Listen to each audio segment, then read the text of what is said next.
Привет! Меня зовут Лена. Я на своем канале готовлю полезные сладости без сахара. Сегодня я покажу вам, как приготовить очень необычный морковно-карамельный тортик с грецким орехом. Этот тортик готовится полностью на натуральной сладости фиников и сиропа или меда, и при этом имеет прекрасное КБЖУ. У него очень вкусные морковные коржи, которые совсем легко готовятся. А карамель точно порадует всех любителей вареной сгущеночки. Вот какие ингредиенты нам понадобятся. Вопросы по ингредиентам и заменам задавайте в комментариях, я постараюсь вам помочь. И спасибо за лайк!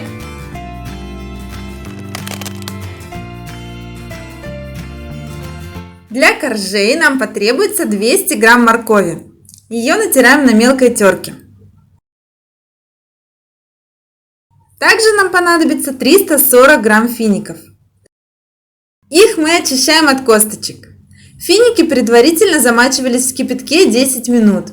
Внимательно выбирайте финики. Очень часто в продаже можно встретить финики, вымоченные в сахарном сиропе.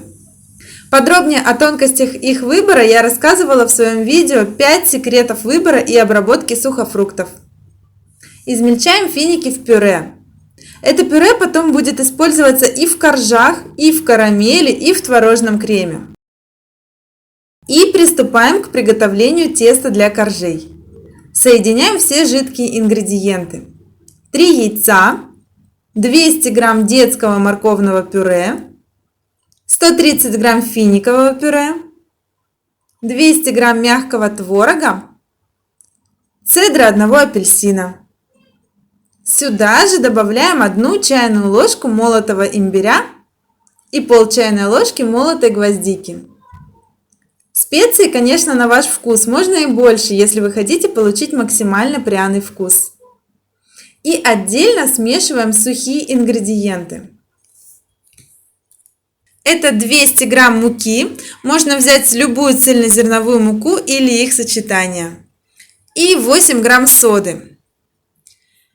Я использую муку из зеленой гречки. Кстати, вот кто не пробовал, очень рекомендую. Она не имеет привкуса гречки, не содержит глютена и при этом отлично ведет себя в выпечке. Добавляем смесь к остальным ингредиентам и тщательно размешиваем.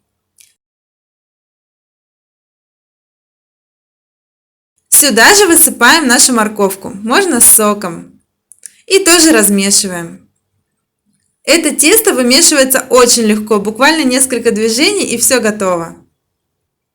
Выпекать я буду в 3 формах. Слегка смазываю их маслом. Конечно, прекрасно иметь 3 формы одинакового диаметра, но если у вас их нет, то это не беда. Я использую 2 формы диаметром 16 см и одну чуть больше, около 17,5. И чтобы высота коржей была одинаковой, я просто накладываю в нее чуть больше теста. Чтобы не ошибиться, отмеряйте в граммах нужное количество теста.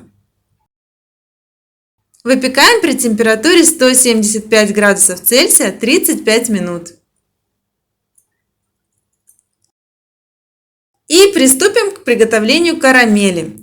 Для этого нам понадобится 60 грамм обжаренного сухого молока.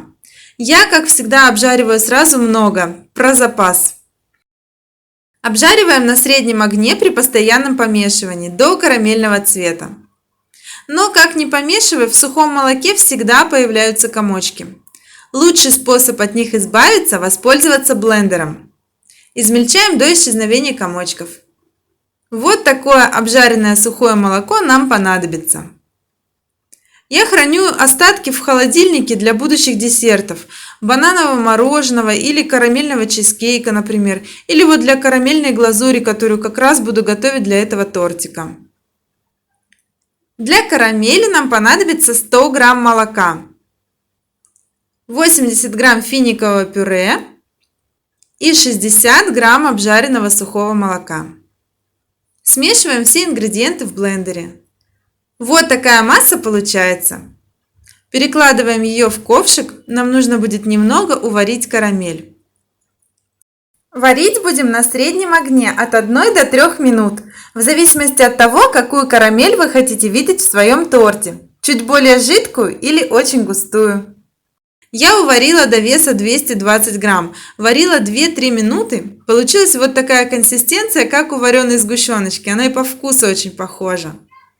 Карамель немного остужаем и перекладываем в кондитерский мешок. И приготовим творожный крем. Он пойдет у нас и внутрь, и на покрытие.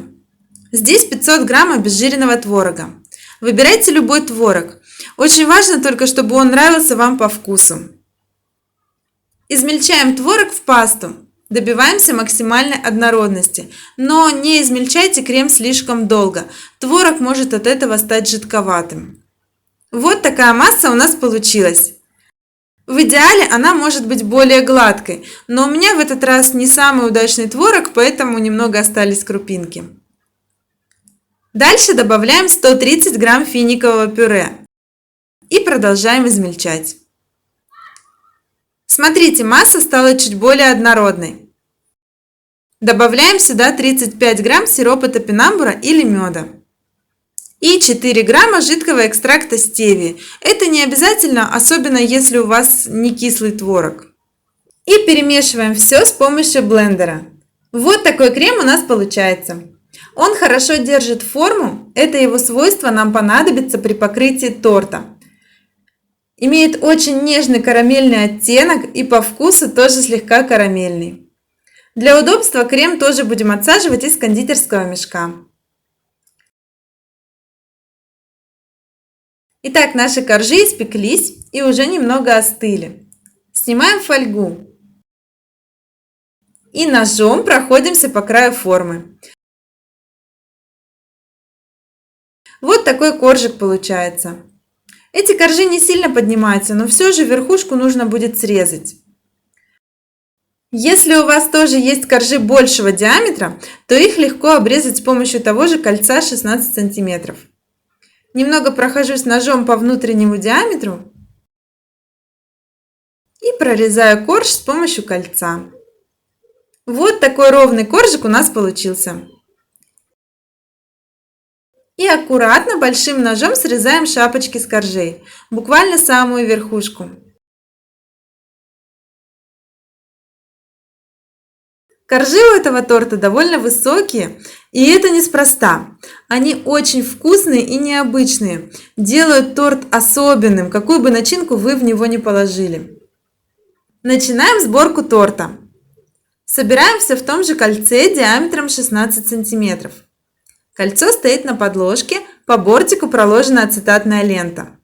На подложку кладем немного крема, чтобы зафиксировать торт. И выкладываем первый корж.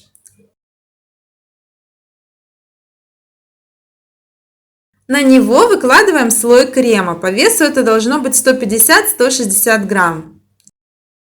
Распределяем крем лопаткой так, чтобы образовались бортики. По сути, в серединке остается тончайший слой крема. Весь центр у нас будет занимать карамель.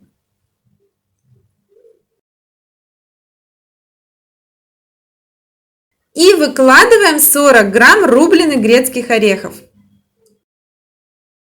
Слегка прижимаем ложкой, чтобы выровнять поверхность.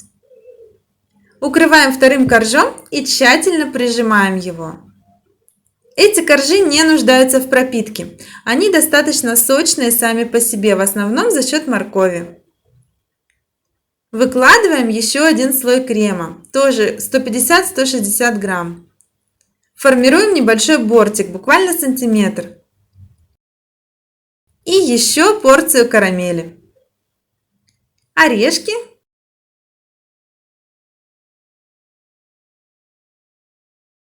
И третий корж плотно прижимаем.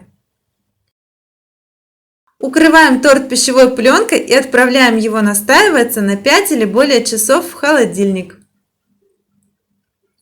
Наш торт настоялся, он готов к покрытию.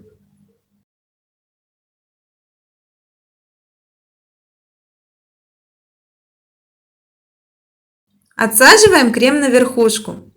Крема у нас осталось примерно 340 грамм. Этого хватит на тонкий слой покрытия. Немного разравниваем и покрываем бока. Начиная с нижнего слоя, по спирали двигаемся вверх. И выравниваем бока. Снова верхушку и еще раз бока. Так, пока не добьемся ровной цилиндрической формы.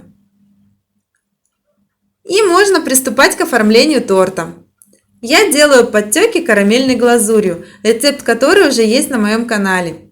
Его вы можете найти в плейлисте украшения тортов, там еще много всего интересного.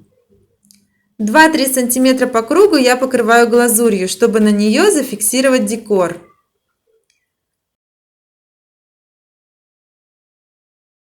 В качестве декора сегодня я использую конфетки, покрытые тыквенными семечками. Их рецепт я тоже уже выкладывала. Сначала расставляю крупные элементы, а потом перехожу к более мелким. ПП печенье в форме звездочек. Его рецепт вы можете найти все в том же плейлисте украшения тортов. Глазурь на холодном торте застывает быстро, и теперь все элементы я фиксирую дополнительной капелькой глазури. И немного грецких орешков, их я порубила на половинки. Заполняем все промежутки.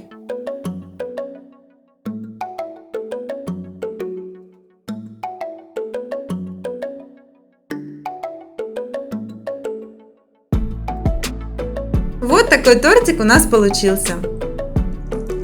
Необычное оформление, и сразу понятно, что у него есть что-то карамельное внутри.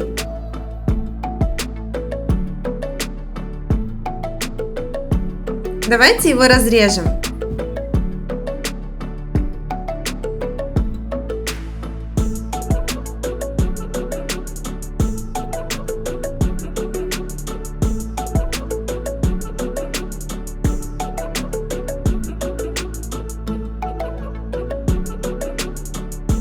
Вот такой красивый разрез. Высокие морковные коржи, которые составляют изюминку этого торта.